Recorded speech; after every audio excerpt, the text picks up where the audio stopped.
This is Sportish. Do it better. This is Sportish.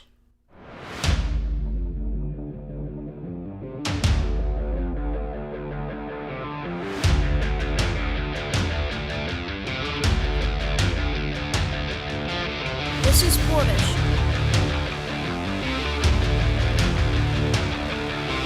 This is Sportish.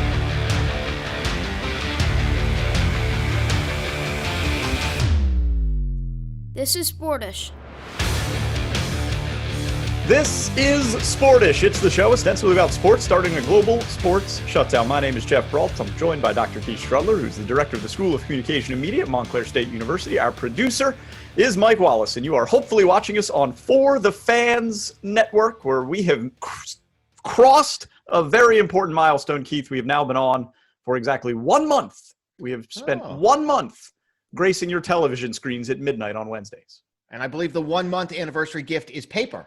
So feel free to send us anything you'd like, stationery and so forth. That seems impressive. But 1 month, there's an over-under on how long we make it.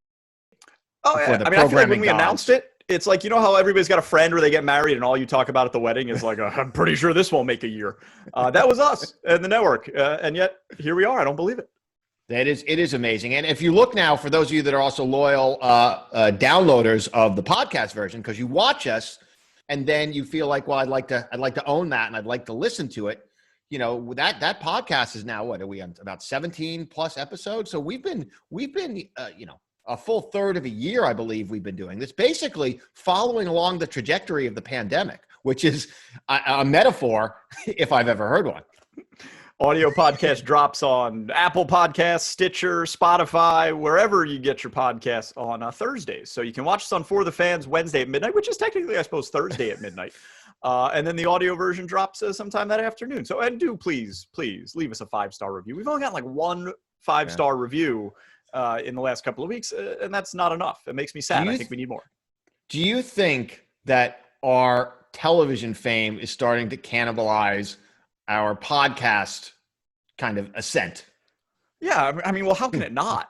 How can it not? I mean, when you split your audience, right, you're going to have your early adopters that want to get in early, that don't want to wait for Thursday. They're going to jump in Wednesday night. And yeah, when they come in on that platform, we're going to lose them on the other end. Do you think there's something maybe we could do? Maybe people could tweet at us at Sportish Pod, maybe, or of course at either of our Twitter handles, which is right there on your television screen if you're watching. Do you think there's something like extras we can offer the podcast listeners? Because I'm trying to figure out how we can sweeten that pot a little bit. Because I love, look, let's be quite honest. If you had to pick a TV viewer or a podcast downloader, what would you take? I'd probably take a TV viewer. We put a lot of effort into our backgrounds. And today we're both wearing red, which if you're not a TV viewer, you won't get to see that we unintentionally coordinated. What can we give them? I mean, we can put some sort of Easter egg together, right? Some sort of content that you can only get in the audio version. We can add it, we can leave some questions unanswered on television. Say, hey, you want to know what we think about that? Well, you got to go to the podcast the next day. And I think tens of people might enjoy that. Yeah, I think you're right. I don't want to give you take you behind the firewall and let you know the metrics. It's probably smaller than you might think. or listen, counter that. It could be more than you think. I would tell you, because the first question my mom asked me after she watched the first episode was, does anyone watch this? And I think she literally meant, does anyone watch this? Not do a lot of people, but does anyone? So yes, you may think that if you're watching this right now, that you are the only person watching. And you just need to know, you're not alone. There are other people out there enjoying Sportish right now along with you. And we're, of course, working day and night on getting this available on demand so you can go back and watch it again at your leisure. Here's what's coming up on this edition of Sportish. An absolutely massive week last week in college athletics. The NCAA making news on multiple fronts. They're going to allow their athletes to wear social justice message on their jersey. Athletes in the SEC and the Pac-12 have voiced concerns about coronavirus and about athlete pay, a whole mess of other issues. And then the NCAA as an organization itself is lobbying Congress to get Congress to essentially give them the power to say how athletes are allowed to benefit off their name, image, and likeness, which the court system in America has said they are allowed to do. So tons of news to get into. Our guest, Marc Edelman, will join us for some of that. He's a law professor, attorney, and a sports business expert. So do stay tuned for that. Keith also had a horrific take this week that we're going to get into. We're going to break down exactly why his take is so bad. But first, first, you got to hold your horses on your terrible take. Don't worry. We got to let the people know that in 10 minutes time, you will be outed as someone with a horrible take. But first, we have to start with COVID-19. COVID-19 in Major League Baseball, Keith, ran so rampant last week that we had to re-record our episode. We recorded on Sunday, and then boom, the Marlins blew up. They've now got, I think, 19 positive cases. They still haven't played baseball.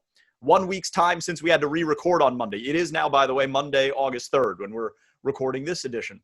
Now the Cardinals have suffered an outbreak. They've had, I believe, 9 people in their party, 4 players, 5 coaches, test positive after rumors are that some of them attended a casino. They went to a casino while on the road. So now the Cardinals are going to lose at least a week of games because of the coronavirus. These are the only teams since the restart that have had any kind of significant positive cases. But Keith, it seems like baseball is going to play right through it, despite the fact that now at least 3 teams are going to miss close to 10% of the season.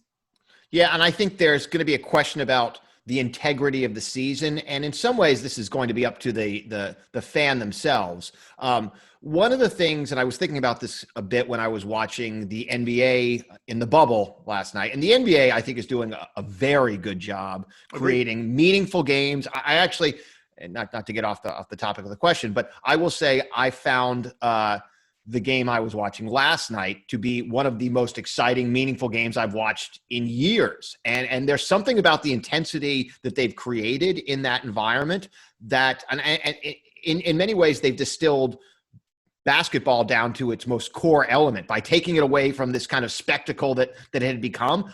As a basketball fan, and you're a basketball fan as well, like I just love the intensity they brought to the game. Yeah, that said, about Rockets Bucks, right? Rockets Bucks. Oh, it was a great game. They were. Yep. I mean, these athletes. And again, if you like basketball, this is really good stuff. And I think in some ways, it reminded you just how much you love basketball, as opposed to how much you might love the Broadway show that seems to exist, in your NBA arenas around the country. So, but when you watch, whether it's the NBA or baseball, you have to kind of come to the realization that while they will crown a champion at the end of both of these seasons, and it'll be a little bit more authentic perhaps in hockey and baseball, where their seasons were already very far down the turnpike. Hockey and basketball, you mean? Basketball, excuse me, hockey and basketball. Yep. But for baseball, look, they're basically playing something like a 60-game tournament that's going to end in something like a playoff system. They may crown a world champion, a World Series champion at the end of this. But you can't assume or try to pretend that's the same as the normal brutal run through a 162-game season, which is basically like it's a movie. It's a giant arc that you create. It is a long dance. It's a waltz. This is something very different. So I think, while I do still not believe that they're going to be able to make it all the way through this thing, if they do, and if some teams only play 40 games and some teams play 50 games, I think we all have to accept that that's just the nature of this beast. So as long as we as viewers can say, you know what, I don't really care who wins the national or who wins the World Series. What I really care about is getting a little bit of time to relax and watch a little bit of baseball. I think it'll be okay. Yeah, I mean, it's purely an entertainment product at this point. Yeah. Here's what I started thinking about, right? So the Marlins are missing a ton of games. The Cardinals are going to miss a big chunk of games. The Phillies missed a ton of games. The Yankees, the Blue Jays, the other teams that were sort of tangentially involved in that Marlins-Phillies series where the first outbreak happened have missed a ton of games. There was talk that it might have been enough to shut the whole thing down. Clearly hasn't. There's a rumor that Rob Manfred went to the broadcast networks and was like, hey, if this thing really goes sideways, you're going to have to find something else to put in your air. Like Sportish. We're available. At a moment's notice, we're available. We'll go every night. We will do every night of the week. Sportish all day, all night. That didn't happen. And so I'm at the point now where I think if what's already occurred, and keep in mind, we are 2 weeks into the baseball restart. With what's already occurred, I don't think anything is going to stop baseball from finishing. I don't think there's an outbreak large enough, short of it affecting 20 teams, that's going to cause them to stop. Keith, is there anything in your opinion that you think put the brakes on this thing? I think so. I think the two things. I think you're right. I think the outbreak has to be so pronounced that they almost have a hard time figuring out how to get teams to play each other, where you have, almost the quarantine start stacking on top of each other. And they're like, we'll be able to get games in 4 weeks. Right. So that's one thing where it's almost statistically impossible to keep the season running. And the other, which, God willing, we don't experience, but we haven't really seen a real serious illness with any of the players. Now, in all of these organizations, people that have serious pre-existing conditions, family members at home, have self-selected out, although it's been a relatively small number. I suppose, and again, I'm not saying that this necessarily would dictate that, but I suppose if you had an athlete who was seriously hospitalized, God forbid, died, family members died because they brought this home, I could see there being a moment of reckoning where the commissioner would have to answer to that, and there might be a moment where we all say, "What are we doing?" That's probably, those two scenarios are probably the most likely. But I'm starting to believe that you're right. Like, this is just a freight train running down the tracks, and it's going to make it to the end one way or another. All right, so that's a good take. It brings me to something that happened earlier this week as we were getting ready for this show. How did this even happen? I don't even know how this happened. I don't recall. It's one of those things where, like, you go black when you read the sentence. So Keith and I were texting about to talk about in the pod, and just for whatever reason, it came up that Keith goes, Varsity Blues is an awful movie. Yeah. That was the take. Varsity Blues is an awful movie. So you and I are on different sides of the fence this, so I'm going to give you the floor first. Varsity Blues is an awful movie. State your case. Well, first of all, I know you spent like the last 48 hours coming up Haven't with... needed to. Please. All right. So I come prepared with this argument. So let's take and I'll try to get this in as quickly as possible. The entire kind of reason for being for Varsity Blues as a bastardized movie product is problematic. Varsity Blues was because Buzz Bissinger was trying to work with studios to create a movie for one of the greatest sports books of all time, Friday Night Lights, which is a wonderful text about an actual high school football team that brought in all of these sociological elements that Varsity Blues kind of brushed over in the most farcical way possible. So issues of race, of gender, of socioeconomics, of desperation, right, of power, right? That's how that movie. So when the studios couldn't come to a deal with Buzz Bissinger, which they eventually did to make a wonderful film for Friday Night Lights, which, Jeff, can you admit that was a great movie, Friday Night Lights? Oh, I don't have to admit it. I believe it. A far superior product to Varsity Blues. Can we get that out of you? I don't think I would say a far superior product, but I will say, yes, I think Friday Night Lights is a better movie than Varsity Blues, but I do think both of them are good movies. Right. All right. So now, I mean, is a Ferrari a better car than a Yugo? Can you admit that? Well, so I would say yes, but I wouldn't say a Yugo is a good car, so it's not a good comparison. Now, had you said Ferrari to Mercedes, I would go, you know what? I think that's a fair comparison. Yeah. So you think of Varsity Blues as a Mercedes kind of if you think of Friday Night Lights as a Ferrari. Oh, it is a Ferrari. It is a Ferrari. So that's the premise. This thing was made on the rush, all right, and it was made about essentially a serious topic. This isn't some kind of satire, irony, any of these 80 movies, the John Hughes films, where they create these stereotypes and they're ironic and they're funny, the Breakfast Club and so forth. You can read, get some larger message out of it. They took every character and distilled them down to their most banal stereotype. All right. Mm-hmm. You've got the kid who's playing football, who hates football, who somehow wins the championship, which makes absolutely no sense. You've got QB1 that when he gets injured, there's nothing he could possibly do anymore. His name's Lance Harbor, played by Paul Walker. You put some respect on his name. Every female character is either hypersexualized and stripped and devoid of all personality, human quality. They have become nothing other than essentially sex objects, except for, of course, Amy Smart's character, who seems to hate her boyfriend more and more when he becomes a good football player, even though he doesn't really change at all. Whatever, with that guy from Dawson's Creek, I'm blanking on his name. What's his name? James Vanderbeek. By the way, won 2 awards for his performance in that movie. MTV Movie Awards Breakout Star and the Teen Choice Award for Breakout Star. The vaunted Teen Choice Award, which somehow they took a break from giving it to the Jonas Brothers. So regardless, and by the way, did you find that to be a believable Texas accent? Did you? I most certainly did. That's the exact Texas accent you want to hear in a movie like Varsity Blues. So nothing about the storyline, by the way, is believable, nor is it set up in a way that makes us actually care about anything that's happening. So you have everything about the storyline is believable. A legendary coach, John Voight, right? Bud Kilmer. By the way, everyone, this movie is a movie of pure binomial. So no one can have shades of gray, right? You either love football or you hate football. Yeah. John Voight cannot be a nuanced coach who's kind of overwhelmed by his own power. He is an awful human being. He goes down in the archetype of villains of all time. And then, as this team is on the verge of winning the championship, right? On the verge of winning of the championship, the entire town turns on him. Literally. The guy has a statue of himself. And all of a sudden, this one guy, who, by the way, does not even want to play football. All he wants to do is go to Brown and read books. He gives an impassioned speech at halftime. And by the way, he's already saved some guy's life because he somehow figures out that the one very estimable teammate, who is going to, unfortunately, take his own life because he had a bad play in football and he doesn't know how to deal with this.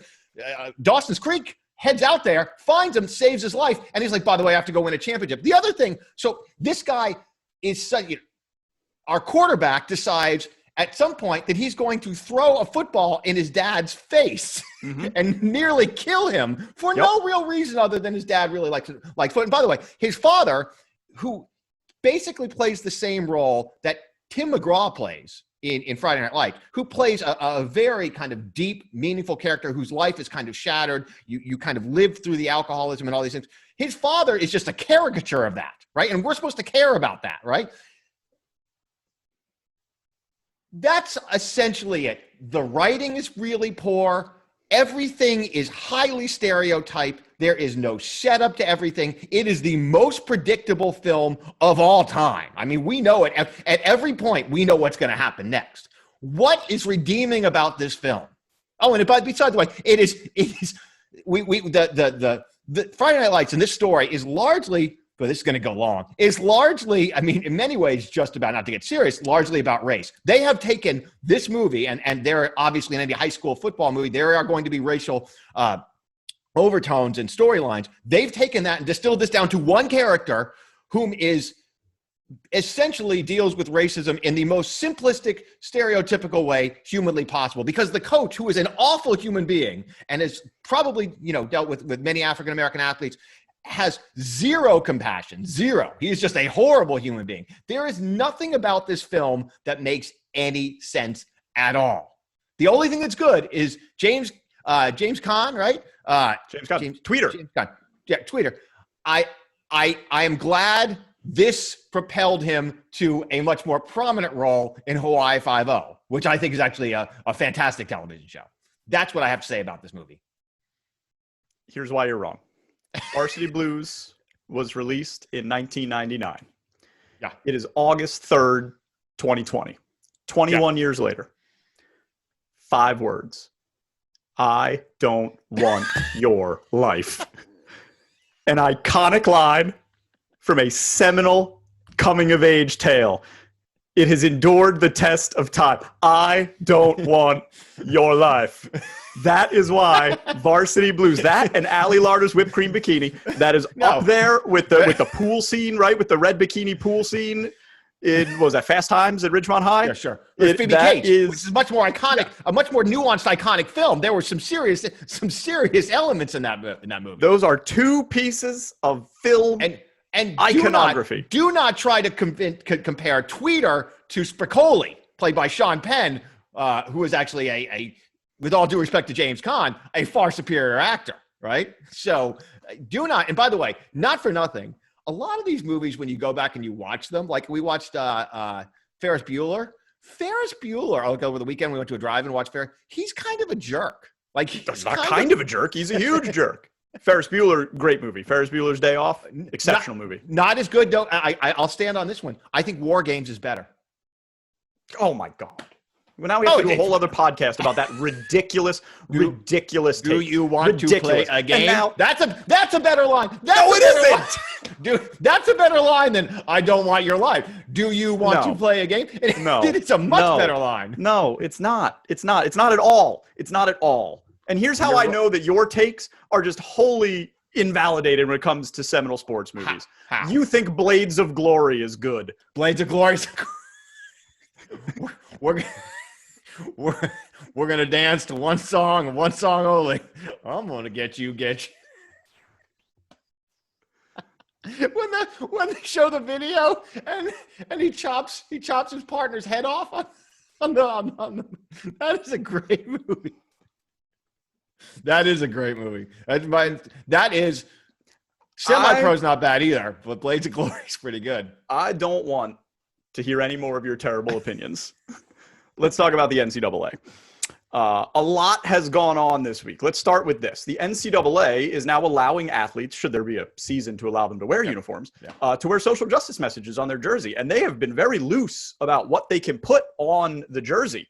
Whereas the NBA basically said, hey, look, you get to have any of these 23 pre-prescribed phrases on your jersey. The NCAA has said they can put anything on the patch that is a name or word intended to celebrate or memorialize people, events, or other causes. That's a pretty broad brush for which athletes can paint, Keith. Do you think they'll take advantage of this, and do you think the NCAA will regret allowing them to do so? Well, I think the NCAA is in such a horrible place right now that they're going to have to start to make concessions in ways that they probably wouldn't have before. Yes, it does seem, when you just kind of open up the Pandora's box to let anyone write whatever they want, I would assume and hope that athletic directors and coaches are going to be working with athletes to make sure that this is in the spirit of the ruling. Although you've seen, in Washington State, where they are already kind of recoiling on some athletes who are potentially, trying to take a little bit of ownership of their, kind of their efficacy. But I don't think they'll regret, and I think a lot of athletes would take advantage of this. I do think the NCAA has to figure out a new pathway forward. And we've talked about this before. The NCAA is in such a perilous place right now that if they can't figure out a way to effectively get through this, certainly this basketball season, we may not see, college sports like we've known them before. And I mean, just, over the last few days, we've seen George Washington canceled 7 sports. Again, we'd like to send our condolences out to all the sailors this country, because they once again find themselves without a home. This it all ties back into college athletes finding their voice during this coronavirus pandemic. There was a conference call held in the SEC from which audio got leaked, and it was essentially a roundtable with player representatives and medical experts and athletic directors and college presidents. And the players asked some very pointed questions on this call. Things like, we're going to be unfairly penalized if, a regular student goes out and I've got 4 classes and I sit next to one of those students and I catch coronavirus that way, to would you let your children play in a situation like the one that we're currently in, all the way down to, I thought maybe the most pointed was, you just don't know enough. You don't know enough about the long-term effects of this. How can you tell us that you can keep us safe when your answer to so many of these questions is I don't know. I get the feeling that even maybe 2 years ago, I don't think athletes would have had this agency to feel like they could speak truth to power the way a lot of them are now. Yeah, isn't it interesting? And I think it's just the events of everything that's happened over the past 5-6 months, with the virus and certainly around the social justice movement in this country. But isn't it amazing kind of the recognition of who needs whom more at this particular moment, where I think the athletes have had a moment to take a step back and realize that the coaches and the athletic directors, and even more than that, the universities themselves, are in desperate need of these athlete services. And I don't think that was well understood and articulated prior to this moment. When you now have universities saying, like, if we don't have football money, or if we can't make this semester seem normal, we are going to lose, and they just throw out some kind of astronomical figure. I think the athletes are starting to realize, hold on, they need us. They need us just as much as we allegedly need them. And they are also, I think, becoming increasingly cognizant of the risk reward kind of equation that they're being at. I think, college athletes for a long time, particularly football players, have accepted the concussion risk, for better or for worse. I think because this is so public and because so many people are not willing to do that, again, it's a fair comment. Like, yeah, your families are going to be staying at home, and I'm going to be in the gym, and I'm going to be in the field, and I'm going to be traveling. So it is an interesting time. They're starting to realize, talking about groups of college athletes, the power they hold in the collective. And despite the fact that the NCAA is playing as nice as they've ever played, they're also at the same time going behind athletes' back to try to get very friendly legislation passed that will help them maintain the status quo for, I think, a lot longer than many athletes would like. And that is what we want to discuss with our guest this week. Marc Edelman is a law professor, attorney, and sports business expert who, among other things, chronicles the issues surrounding the intersection of labor and antitrust laws, especially as it relates to amateur college athletics. Marc is our guest here on Sportish. Thanks so much for joining us. My pleasure. Marc, we're going to have a wide-ranging discussion here, but I want to start with the big news generated from the NCAA this week, at least part of the big news generated from the NCAA this week. They have lobbyists in Washington trying to get Congress behind national standards and national rules about how NCAA athletes can benefit off their name, image, and likeness. The court said athletes have a right to do that, and the NCAA, I think shocking everybody, came out and said, sure, we agree, they can. And now they're going to Congress to try to get some very strict legislation passed that will limit just how much athletes can benefit. What's exactly going on there behind closed doors? Well, the NCAA has a brilliant marketing and public relations team. As of a few months ago, it was pretty much inevitable that at least slowly the NCAA's restraints on college athlete compensation, and perhaps from third parties as well, would come crashing down, both as a result of antitrust challenges, which are becoming increasingly successful, and then state action in states such as California and Florida, which are now passing legislation to block colleges in the state from preventing athletes from endorsing deals. The NCAA came out and said at first, and on the surface it sounded great. They came out and said, yes, we are going to make changes, we are going to reform, and we're going to allow athletes to endorse products. Now, the reality is the NCAA has come forward with a bill to Congress. In a very, very limited way, they're agreeing to a very, very limited range of licensing deals for athletes. They're cutting out the freshmen available to participate, and they're carving out sneaker deals for themselves, and they're saying no group licensing, which is something of terrific value, and they're allowing for a real minimal reform. At the same time that they say they're willing to allow for this real minimal reform, they're coming in with their own pork barrel in the other direction and seeking legislation that will not increase college athletes' rights, but decrease it. So in this recent bill, there were two sections in particular which would leave college athletes in a worse position than they are currently, not a better one. One is they seek a declaration from Congress that college athletes are not employees, which would not only maintain the status quo of not having to pay minimum wage to these athletes and other benefits, but it would also make it more difficult for athletes at private colleges to attempt to form unions. It would really nix what the Northwestern attempt was, which might have been revisited in the near future. Even more problematic than that, the NCAA is asking for Congress to pass a bill that would prevent the suing of any NCAA member college or the NCAA based upon their enforcement of their rules, which in essence would cold turkey kill the future of antitrust challenges against the NCAA. It would be this huge blanket exemption. If you want to later, I could explain why even some of these narrow exemptions under antitrust law would be a bad deal. But this is the NCAA seeking to have carte blanche authority to put in place any type of rule they want, and then for the athletes no longer to be able to challenge anything moving forward. Yeah, they want to go to Congress because they want it to be nationalized so that there's no individual states that act differently than any others. Do you think Congress is going to be on the NCAA's side with this? Because it's a very interesting time politically when you think about where these representatives might come down. Well, when you talk about Congress, you're dealing about the Senate and its members and the House of Representatives. And we are dealing with Republicans and Democrats who very rarely agree on anything. But this seems to be one of those rare issues that should really not be coming down to party lines, Republican and Democrat. Now, some Republicans seem to be sympathetic towards the NCAA, which, if we want to be frank, makes very little sense in light of what traditional Republican doctrine is. Now, leave aside Trumpism for a moment. and think about what have been the core positions of the Republican Party over a generation. They support free markets. In fact, if you look at the concurring opinion that was written in the college athlete grant and aid litigation, the one that found the NCAA in violation of antitrust law, that was written by Milan Smith, who is a Republican-appointed judge and went to the University of Chicago School of Law, which adopts the Republican or conservative style of antitrust. Conservatives should be greatly troubled by what the NCAA seeks to do, because when all of these member schools seek to come together, they're restraining trade. It's infringing upon the liberty of the worker, and it's infringing upon free markets. It's not a pro-free market solution. It's an anti-free market solution.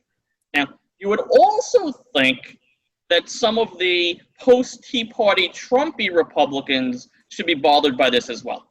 And oddly, they're not. But for those that are coming out and criticizing higher education for this and that and everything else, you know, most of the criticism from the far right of higher education, in my opinion, misses the mark.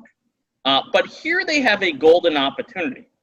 If you look at the higher education industry and the fact that they are so often willing to criticize big business for not giving enough to their labor, for suppressing the rights of minority populations at work, for not supporting equal rights legislation, for not paying their workers fairly.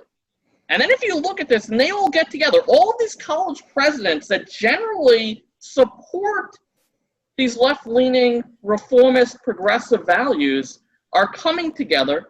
And what they do, in essence, in the NCAA is they're supporting going to Congress to prevent paying their athlete workforce, to take away their rights, to further repress a predominantly low-income and predominantly minority worker force. So you would think that the Republican Party, in addition to supporting free markets, would be saying, look at the hypocrisy here of the educational industry, and should be slamming it away. Now, they're not doing it, or at least many of them are not doing that the way you would expect it to see.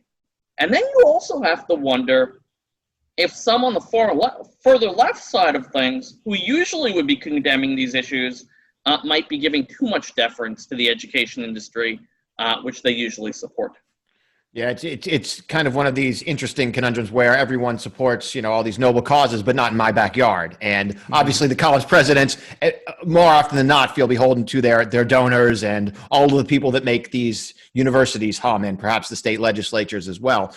But at this particular moment, I mean, as this legislative churn kind of goes on, and we're getting to this nexus point, at the same time, we may also be at a place where college athletes, particularly Power 5 college football players, are going to be able to force a narrative of whether or not they're going to play a season at all, right? Which, you know, while it is in some ways unrelated to some of these issues that are going in front of Congress, they are, you know, very much related. How much do you think that college athletes have the ability right now to essentially kind of squeeze the universities, the conferences, the commissioners, and say, we're going to get what we want, or we're going to sit down for a year? Do you think there's been enough, and with using COVID, and I don't want to say it's kind of the excuse, but using COVID as kind of the impetus to be able to make this argument in a way that was probably never feasible before? Do you think we're at a moment now where college athletes can say, you want us to play, you want us to soldier on, here is our demand? Well, at present, the college athletes have very few legal rights. The NCAA wants to take them away and make them even further, but they have limited rights. So keep in mind that these athletes are not unionized. In fact, the last effort to unionize college athletes was by the Northwestern football team, and the NLRB declined jurisdiction, saying that it would negatively affect the bargaining unit. And to be fair, this is not even the Trump NLRB. This was President Obama's NLRB that refused to allow them to unionize. You would think a more left-leaning NLRB turned it down. So we're not dealing with a union structure. So we're not dealing with a situation where the colleges have an affirmative duty to bargain with the athletes over the mandatory terms and conditions of bargaining. So it wouldn't be a legal pressure that the athletes would be putting on the school. The question is, could they put, if not a legal pressure on them, are they able to put pressure on them by simply saying, we are going to walk away based upon action? And, you know, the athletes do have the right to walk away. You cannot mandate someone to work against their will in this country. That comes too close to the 13th Amendment and voluntary servitude. And the question is, what are the athletes really getting out of the experience? Now, usually you could think of the carrot of, we're paying you to be here, but they're not paid. And we could question how much value actually is coming from the education that's provided when they're being put on the road. And this year, the value proposition that the colleges have to offer the athletes are even worse. Because not only are we not paying you, not only are we not going to allow you to sign endorsement deals, but there is a chance that if you play, you will contract this virus. And about 1 out of 100 people who contract this virus become extraordinarily ill. Throw on top that you run the risk of giving the virus to people that are close to you and your family. So it's possible at this precise moment, the NCAA member colleges are offering a proposition to their athletes that is just so bad for them that the credibility of them walking away is higher now than it's been at any other point in time. Whatever limited they do give, the exposure to the NFL teams and maybe the joy that some athletes have of being able to compete is stripped away by this risk. And it's interesting. If you compare it, for example, to Major League Baseball and the NBA. Now, your Major League Baseball players are getting paid money to play during the pandemic. And if you look, more than a dozen Major League Baseball players under their CBA, where they have the option to opt out, have said they will forego what in many cases are multi-million-dollar salaries because playing during the pandemic is not a good enough value proposition for them. We're beginning to see it in the NFL. You saw Odell Beckham Jr. come out today. Odell Beckham Jr. said we shouldn't be playing at all, leaving the possibility that even the $10+ million per year that elite players make will not entice them. Here you have people that are making nothing, or even if you want to look at it the way the NCAA looks at it, they are getting a subsidized cost of an education. If you have NFL and Major League Baseball players, not all of them, but some of them, saying that the risk of putting themselves in harm's way to the pandemic is not worth $3, $5, $10 million per year, you know, it's feasible that many of these players will say it's not worth it for them to do it for zero. Yeah, I want to shift here because we're going to run out of time, and I want to make sure we get to fantasy sports. Look, a massive industry that you've written about quite extensively, which many have argued has been part of that, and essentially the related gambling industry has been, you know, the thing that has buoyed professional and amateur sports through, you know, at times challenging gate and television situations. With what's happening in professional sports, baseball that may or may not play a full season, you know, you can't predict what it's, you know, what the stats are going to be. You don't know what the length of the season is going to be. It seems like it is putting a big wrench in what fantasy sports is and was, and we assumed it to be. What's the impact of COVID and the uncertainty of sport on the fantasy sports industry, and kind of flipping it back around, what's the impact then of fantasy being hurt on people actually caring about sport? It's interesting, a double question. Now, in terms of the industry, first, very simple. If there are no games to be played, people can't enter into fantasy content. Now, fantasy really means two different things. We have the traditional full-season fantasy sport that we grew up with, which in essence was paying a small fee to manage a site, and we saw CBS and Yahoo historically running that. Then we saw this other group that is somewhere between sports gambling and traditional fantasy, that's labeled themselves daily fantasy sports because they want to be seen as different from gambling and treated legally as different than gambling. Sure. And today, the daily fantasy market has really kind of subsumed the other fantasy market, where the big money is in the companies that are operating daily. And we saw that from DraftKings going public. The interesting question will be, if baseball stops and we don't have football, how are these companies going to continue to offer contests that are compliant with law to continue to bring revenues in? We've seen DraftKings and FanDuel both segue to Korean and to Japanese baseball. We have seen a some might call that a gambling problem. If you're like, I'll just bet on anything. Like you just line up a couple of cats. Roll the marbles down the hill. You know what? That's what we're learning. What we're learning from this is it Degenerates. doesn't really matter quite so much what the underlying activity is. The question is, can you Not find good. activities that, at least in the 18 states that require regulation of daily fantasy sports, that come at least arguably close enough to comporting with the regulations that these companies will offer them. But they will find something to offer in lieu of our American sports if it's not there.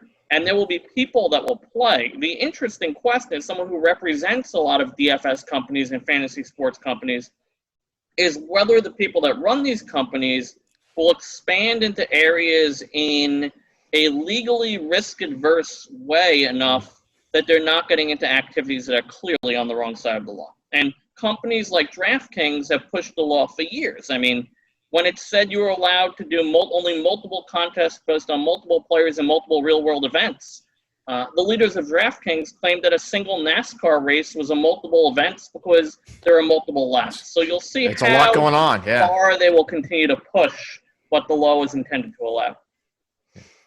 Marc Edelman is our guest, and we thank you for some very succinct explanations of very complex issues. That was a great discussion. Appreciate your time. My pleasure.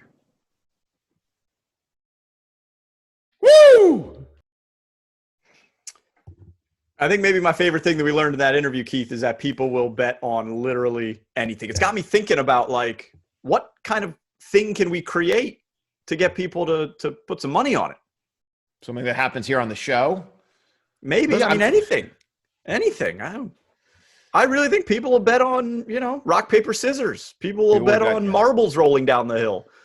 Yeah, people will bet on anything. I don't get any joy out of gambling. I get no joy out of it. None. I don't think you can. I think if you're gambling because you like sports, you're probably going to lose in the long run. And if you're a true sports gambler, like you do it to make money, it's all spreadsheets and algorithms, and you have to take all emotion out of it. So I've never understood where the fun comes in. Like, I know a lot of athletes, and that means I know enough not to wager money on their performance. Sure. Especially any athlete that is not being paid a lot of money for what they do. You betting on a college sport is a fool's errand beyond all belief. Again, God bless, 18, 19, 20, 21-year-old, young adults. Break up with your boyfriend, girlfriend, bad chem exam. You stayed up late watching a Mediterranean below deck marathon. I mean, some of the things I could just say, some of the reasons that I had a poor, meet in college probably were not things I wanted to report to my coach. Like, for example, the one time I flipped over a stairwell. I'm sorry, what? I don't know that story. It's not funny because I almost died. Like, it sounds pretty funny to me.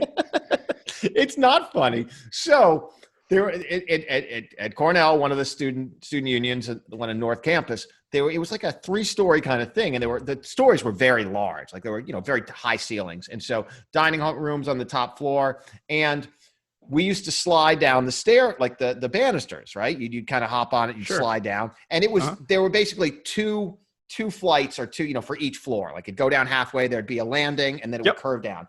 And in between both of those sides of the stairwell, there was kind of a hole, right? There was a gap, right? So if you were sliding down, you could look down and see all the way down to the very hard cement floor. I know because I stared at it. So I slid down all the time. Well, for whatever reason, I think the pants I were wearing had a little less friction than I was used to. I think I was wearing slippery pants. They get you every time. I was wearing more of like a warm up as opposed to like a jean, and I didn't calibrate for that. Slipped down immediately. Yeah, taffeta is not meant for the sliding. Immediately flipped down head first going through the stairwell, and so now I am literally falling, free fall, head first, looking down 3 very tall flights of stairs, and it's amazing. People say things slow down. It goes in slow motion. It really does go in slow motion because I remember that moment thinking, this is it. This is it. Now, I happen to have been there with a girl who I had, my eyes on, perhaps, someone who I'd kind of been loosely dating. So at that point, I'm like, well, if I survive this, she's gonna She's going to feel a lot of sympathy. That's going to be great. So there's the positive and the negative I'm dealing with. I go down, I make it one flight down, and I won't, but basically I hit my back as hard as you can possibly hit on the rail, on the landing, the next flight down. I got wrapped up into this thing. And I just remember sitting there and it hurt pretty bad. And I remember I hit my back so hard because I remember the button on my pants popped off. I watched that happen. And then my arms and legs are stuck there.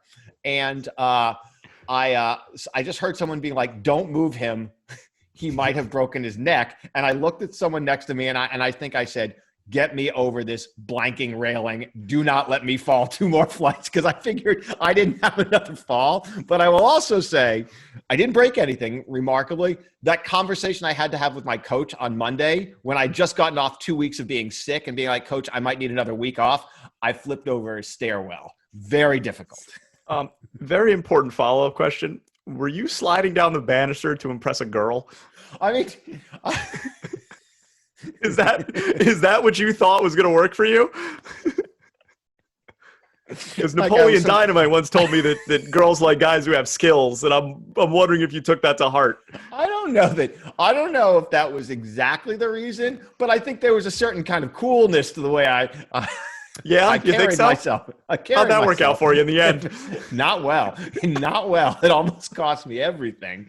But I will tell you that event, I mean, because I think most people assume that I'm most well known from my college years from the Dining Hall Classic, which when we interviewed Andy Knoll from Cornell, when he found out, the athletic director, that I had started the Dining Hall Classic, that was kind of a big moment for him. Most people assume that's what I was most well known for. What I actually, when I tell people from that era that I flipped through the stairwell, the number of people that are like, oh my God, that was you. And like, and every now and then they were like, and it was like the Wilt Chamberlain 100-point game. The number of people that have told me they were there when that happened is insane. There's no way there's that many people there. But the number of people that were like, I was there, I watched that. So it was a big moment. It was a big moment. Somewhere in your alumni reunion, I like to think there's a guy telling people that he Crisco'd the banister just before you slid down it. It's all the time we got for this episode of Sportish. We thank you so much for hanging out with us, whether it was on For the Fans television or perhaps you listen to our audio version on Apple Podcasts, Spotify, Google, Stitcher, wherever you get your audio. Yeah, anywhere. I mean, you can wear audio, video, watch us again. I don't think there's a replay function yet. We'd love for them to play it, replay. We're going to throw these things up on YouTube. It's 2020. Like that's something. Yeah, tell us. Demand to YouTube. Make us do it. And give us a 5-star review. Nothing gets us more motivated than some 5-star reviews in the audio version of the podcast. I think our producer, Mike Wallace. Keith Strudler is the director of the School of Communication and Media at Montclair State University. My name's Geoff Brault. We're back with you again next week, Wednesday at midnight, audio version next Thursday. We'll see you then. Thanks for listening to Sportish. See you next time.